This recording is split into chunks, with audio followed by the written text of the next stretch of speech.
9. söz. Bismillahirrahmanirrahim. Fesubhanallahi hine tumsune ve hine tusbihun. Ve lehul hamdu fis semavati vel ardı ve aşiyyen ve hine tuzhirun. Ey birader!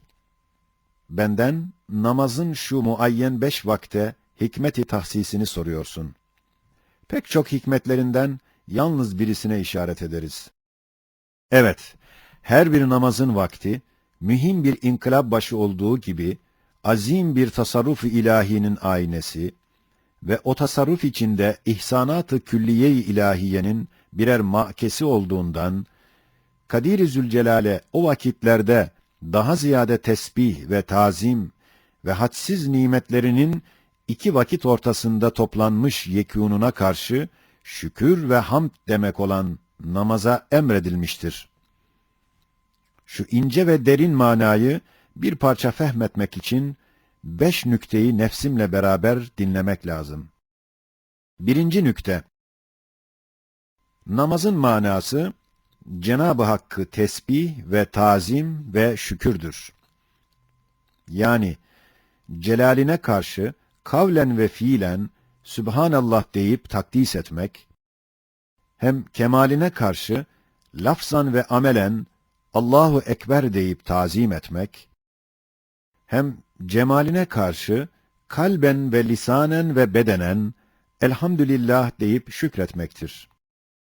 Demek tesbih ve tekbir ve hamd, namazın çekirdekleri hükmündedirler. Ondandır ki, namazın harekat ve ezkârında, bu 3 şey her tarafında bulunuyorlar. Hem ondandır ki, namazdan sonra, namazın manasını tetkit ve takviye için, şu kelimat-ı mübareke, 33 defa tekrar edilir. Namazın manası, şu mücmel hülasalarla tetkit edilir. 2. nükte. İbadetin manası şudur ki, dergâh-ı ilâhide abd, kendi kusurunu ve acz ve fakrını görüp, kemal-i rububiyetin ve kudret-i samedaniyenin ve rahmet-i ilahiyenin önünde hayret ve muhabbetle secde etmektir.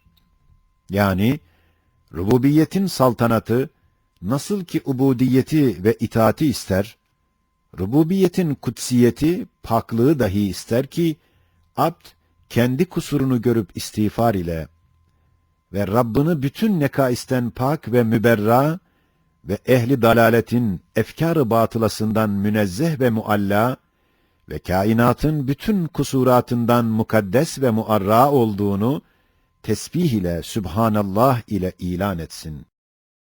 Hem de rububiyetin kemal-i kudreti dahi ister ki, abd kendi zaafını ve mahlukatın aczini görmekle, kudret-i samedaniyenin azamet-i asarına karşı istihsan ve hayret içinde Allahu Ekber deyip, huzu ile rükûa gidip, ona iltica ve tevekkül etsin.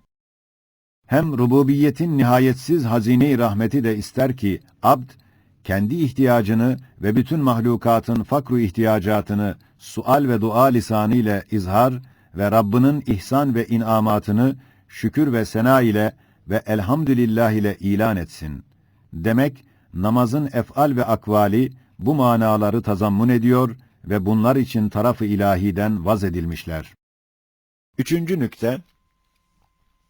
Nasıl ki insan, şu alem-i kebirin bir misal-i musaggarıdır ve Fatiha-i Şerife, şu Kur'an-ı Azimüşşan'ın bir timsal-i münevveridir, namaz dahi, bütün ibadatın envaını şamil bir fihriste-i nuraniyedir ve bütün esnaf-ı mahlukatın elvan-ı ibadetlerine işaret eden bir harita-i kutsiyedir. 4. nükte. Nasıl ki haftalık bir saatin saniye ve dakika ve saat ve günlerini sayan milleri birbirine bakarlar, birbirinin misalidirler ve birbirinin hükmünü alırlar. Öyle de Cenab-ı Hakk'ın bir saat-ı kübrası olan şu alemi dünyanın saniyesi hükmünde olan gece ve gündüz deveranı ve dakikaları sayan seneler ve saatleri sayan tabakat-ı ömrü insan ve günleri sayan edvar-ı ömrü alem birbirine bakarlar, birbirinin misalidirler ve birbirinin hükmündedirler ve birbirini hatırlatırlar.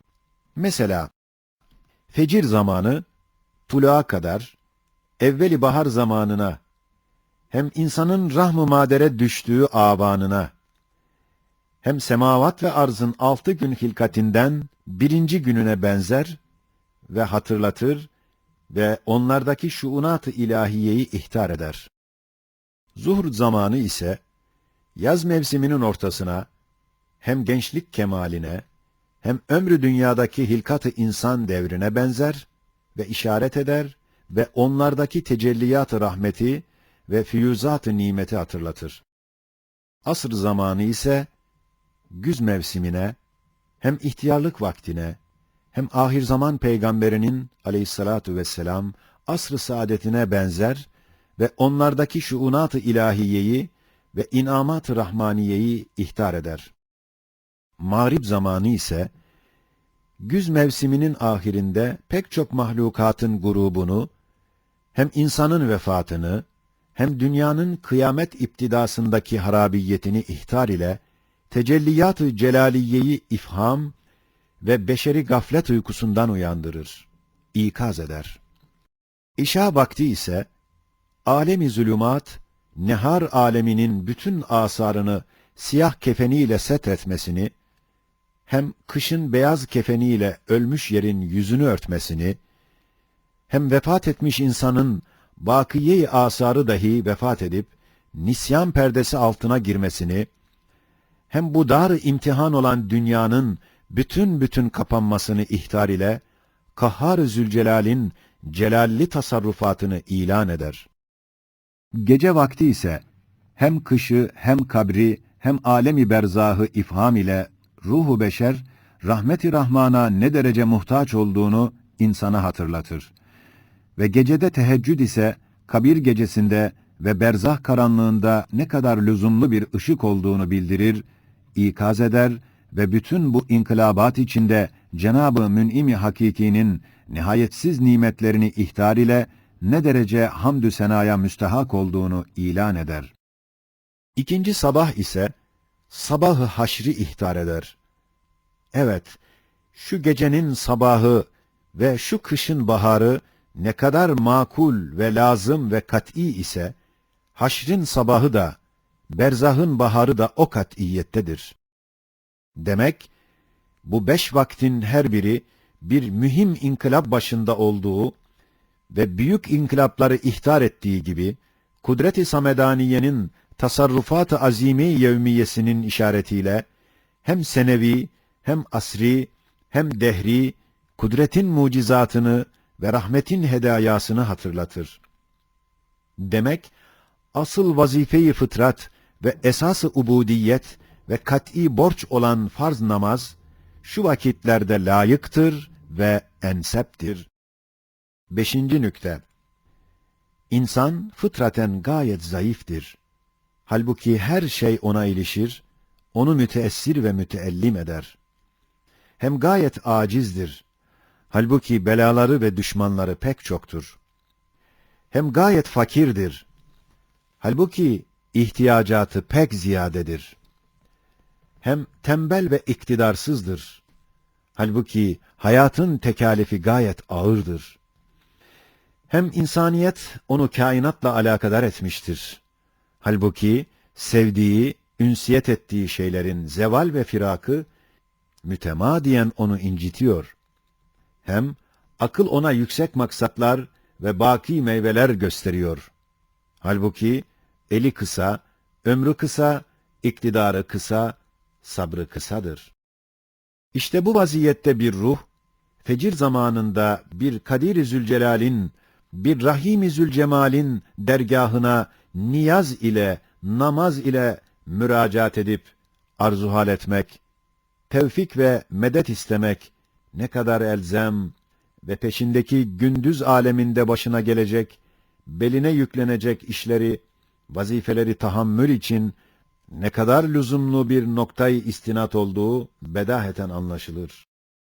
Ve zuhur zamanındaki, o zaman gündüzün kemali ve zevale meyli, ve yevmi işlerin avanı tekemmülü ve meşagilin tazyikinden muvakkat bir istirahat zamanı ve fani dünyanın bekasız ve ağır işlerin verdiği gaflet ve sersemlikten ruhun teneffüse ihtiyaç vakti ve inamat-ı ilahiyenin tezahür ettiği bir andır.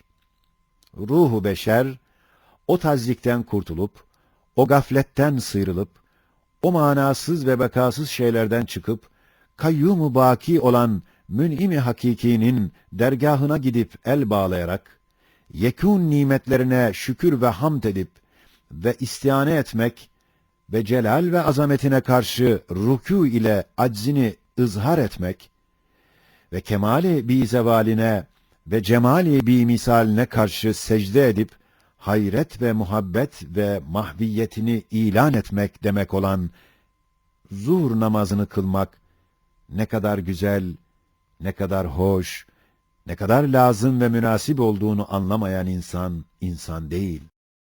Asr vaktindeki o vakit, hem güz mevsimi hazinanesini ve ihtiyarlık haleti mahzunanesini ve ahir zaman mevsimi elimanesini andırır ve hatırlattırır. Hem yevmi işlerin neticelenmesi zamanı, hem o günde mazhar olduğu sıhhat ve selamet ve hayırlı hizmet gibi ni'am-ı ilahiyenin bir yekûn-u azim teşkil ettiği zamanı, hem o koca güneşin ufule meyletmesi işaretiyle insan bir misafir memur ve her şey geçici bir karar olduğunu ilan etmek zamanıdır. Şimdi ebediyeti isteyen ve ebed için halk olunan ve ihsana karşı perestiş eden ve firaktan müteellim olan ruhu insan, kalkıp abdest alıp şu asr vaktinde ikindi namazını kılmak için kadim-i baki ve kayyum-u sermediğinin dergâh-ı samedaniyesine arz-ı münacat ederek zevalsiz ve nihayetsiz rahmetinin iltifatına iltica edip hesapsız nimetlerine karşı şükür ve hamd ederek İzzet-i rububiyetine karşı zelilane rükûa gidip sermediyet-i uluhiyetine karşı mahviyetkârane secde ederek hakiki bir teselli kalp, bir rahat ruh bulup huzur-u kibriyasında kemerbeste-i ubudiyet olmak demek olan asr namazını kılmak ne kadar ulvi bir vazife, ne kadar münasip bir hizmet, ne kadar yerinde bir borcu fıtrat eda etmek,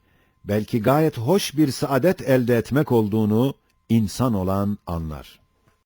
Mağrib vaktindeki o zaman hem kışın başlamasından yaz ve güz aleminin nazenin ve güzel mahlukatının vedâ-i hazinanesi içinde gurub etmesinin zamanını andırır. Hem insanın vefatı ile bütün sevdiklerinden bir firak-ı elimane içinde ayrılıp kabre girmek zamanını hatırlatır. Hem dünyanın zelzele-i sekerat içinde vefatı ile bütün sekenesi başka alemlere göçmesi ve bu dar-ı imtihan lambasının söndürülmesi zamanını andırır, hatırlatır ve zevalde gurub eden mahbublara perestiş edenleri şiddetle ikaz eder bir zamandır. İşte akşam namazı için böyle bir vakitte fıtraten bir cemal-i bakiye ayne-i müştak olan ruhu beşer, şu azim işleri yapan ve bu cesim alemleri çeviren, tebdil eden kadim-i lem yezel ve baki la yezalin arş-ı azametine yüzünü çevirip, bu fanilerin üstünde Allahu Ekber deyip onlardan ellerini çekip, hizmet-i Mevla için el bağlayıp, daim-i bakinin huzurunda kıyam edip, elhamdülillah demekle, kusursuz kemaline, misilsiz cemaline, nihayetsiz rahmetine karşı hamdü sena edip, İyyâke na'budu ve iyyâke nesta'in demekle, muinsiz rububiyetine, şeriksiz uluhiyetine, vezirsiz saltanatına karşı arz-ı ubudiyet ve istihane etmek, hem nihayetsiz kibriyasına, hadsiz kudretine ve acizsiz izzetine karşı rükûa gidip, bütün kainatla beraber zaf-ı aczini, fakr-ı zilletini izhar etmekle, Sübhane Rabbiyel Azim deyip, Rabb-ı Azimini tesbih edip, hem zevalsiz cemali zatına, tegayyürsüz sıfat-ı kutsiyesine, tebeddülsüz kemali sermediyetine karşı secde edip, hayret ve mahviyet içinde terk-i masiva ile muhabbet ve ubudiyetini ilan edip, hem bütün fanilere bedel bir cemili baki, bir rahim-i sermedi bulup, Sübhane Rabbiyel A'la demekle zevalden münezzeh, kusurdan müberra Rabb-ı Âlâsını takdis etmek, sonra teşehhüd edip, oturup bütün mahlukatın tahiyyat-ı mübarekelerini ve salavat-ı tayyibelerini kendi hesabına o cemil-i lemyezel ve celil-i la yezale hediye edip ve Resul-i Ekrem'ine selam etmekle biatını tecdit ve evamirine itaatını izhar edip ve imanını tecdid ile tenvir etmek için şu kasr-ı kainatın intizam-ı hakimanesini müşahede edip Sani Zülcelal'in vahdaniyetine şehadet etmek, hem saltanat-ı rububiyetin dellalı ve mübelli-i marziyatı ve kitab-ı kainatın tercüman-ı ayatı olan Muhammed-i Arabi aleyhissalatu vesselam'ın risaletine şehadet etmek demek olan mağrib namazını kılmak, ne kadar latif, nazif bir vazife, ne kadar aziz, leziz bir hizmet, ne kadar hoş ve güzel bir ubudiyet, ne kadar ciddi bir hakikat ve bu fani misafirhanede bakiyane bir sohbet ve daimane bir saadet olduğunu anlamayan adam nasıl adam olabilir? İşa vaktindeki o vakit, gündüzün ufukta kalan bakiye asarı dahi kaybolup, gece alemi kainatı kaplar. Mukallibul leyli ve nehar olan Kadir-i Zülcelal'in, o beyaz sayfayı, bu siyah sayfaya çevirmesindeki tasarrufat-ı Rabbaniyesiyle yazın müzeyyen yeşil sayfasını, kışın barit beyaz sayfasına çevirmesindeki Musahhiru şemsi vel kamer olan Hakim-i Zülkemal'in icraat-ı ilahiyesini hatırlatır. Hem mürûr zamanla ehli kuburun bakiye-i asarı dahi şu dünyadan kesilmesiyle bütün başka aleme geçmesindeki Hâlik-ı mevt ve hayatın şuunat-ı ilahiyesini andırır.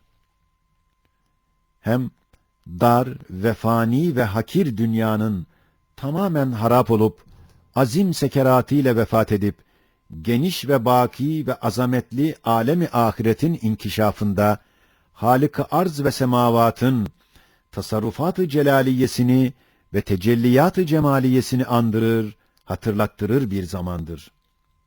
Hem şu kainatın malik ve mutasarrıf hakikisi, mabut ve mahbubu hakikisi o zat olabilir ki, gece gündüzü, kış ve yazı, dünya ve ahireti bir kitabın sayfeleri gibi suhuletle çevirir, yazar bozar, değiştirir.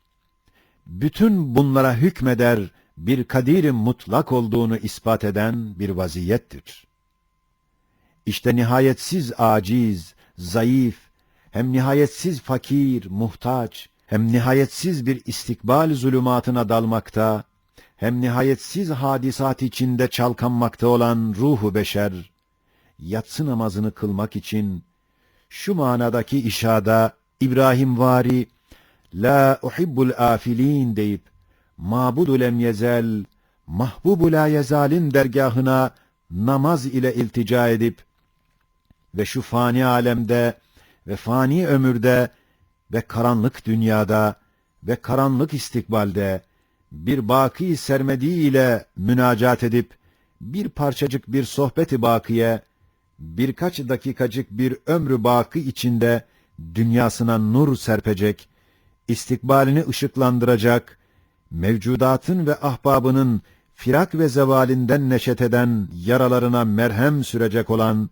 Rahman-ı Rahim'in iltifat rahmetini ve nur-u hidayetini görüp istemek, hem muvakkaten onu unutan ve gizlenen dünyayı, o dahi unutup dertlerini kalbin ağlamasıyla dergâh-ı rahmette döküp, hem ne olur ne olmaz, ölüme benzeyen uykuya girmeden evvel, son vazife-i ubudiyetini yapıp, yevmiye defter-i amelini hüsnü hatime ile bağlamak için salate kıyam etmek, yani bütün fani sevdiklerine bedel bir mabut ve mahbub-u bakinin ve bütün dilencilik ettiği acizlere bedel bir kadir-i kerimin ve bütün titrediği muzırların şerrinden kurtulmak için bir hafiz-i rahimin huzuruna çıkmak, hem Fatiha ile başlamak, yani bir şeye yaramayan ve yerinde olmayan nakıs, fakir mahlukları medih ve minnettarlığa bedel, bir kamil-i mutlak ve gani-i mutlak ve rahim-i kerim olan Rabbul Alemin'i medhü sena etmek, hem İyyâke na'budu hitabına terakki etmek, yani küçüklüğü, hiçliği, kimsesizliğiyle beraber ezel ve ebed sultanı olan Malik-i Yevmiddin'e intisabiyle şu kainatta nazdar bir misafir ve ehemmiyetli bir vazifedar makamına girip İyyâke na'budu ve İyyâke nesta'in demekle bütün mahlukat namına kainatın cemaat-ı kübrası ve cemiyeti uzmasındaki ibadat ve istianatı ona takdim etmek, hem ihdina sıratal müstakim demekle istikbal karanlığı içinde saadet-i ebediyeye giden nurani yolu olan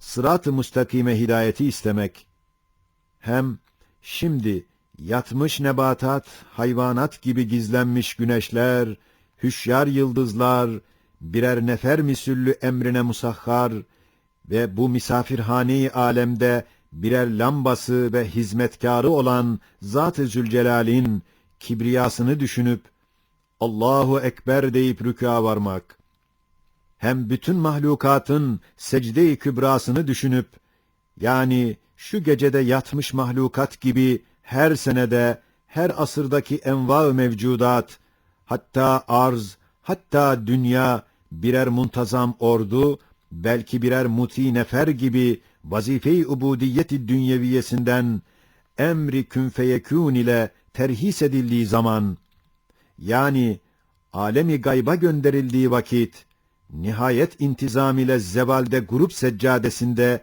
Allahu Ekber deyip secde ettikleri, hem emri kün feyekûn'den gelen bir sayhay ihya ve ikaz ile yine baharda kısmen aynen, kısmen mislen haşrolup, kıyam edip, kemerbeste-i hizmeti Mevla oldukları gibi, şu insancık, onlara iktidayen, o Rahman-ı Zülkemal'in, o Rahim-i Zülcemal'in, bargâh-ı huzurunda, hayret-âlût bir muhabbet, beka-âlût bir mahviyet, izzet-âlût bir tezellül içinde, Allahu Ekber deyip sücuda gitmek, yani bir nevi miraca çıkmak demek olan işa namazını kılmak, ne kadar hoş, ne kadar güzel, ne kadar şirin, ne kadar yüksek, ne kadar aziz ve leziz, ne kadar makul ve münasip bir vazife, bir hizmet, bir ubudiyet,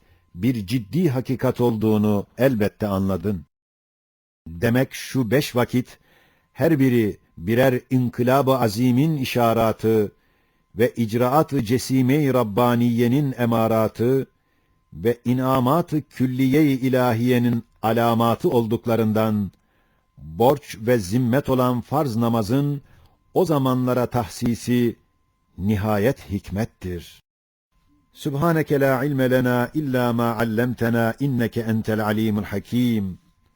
Allahümme salli ve sellim ala men erseltehu muallimen li'ibadik liyuallimehum keyfiyete marifetik vel ubudiyete lek ve muarrifen likunuzi esmaik ve tercümanen li ayati kitabi kainatik ve mir'aten bi ubudiyetihi li cemali rububiyyetik ve ala alihi ve sahbihi ecma'in varhamna varhamil mu'minine vel mu'minat amin birahmetike ya erhamer rahimin.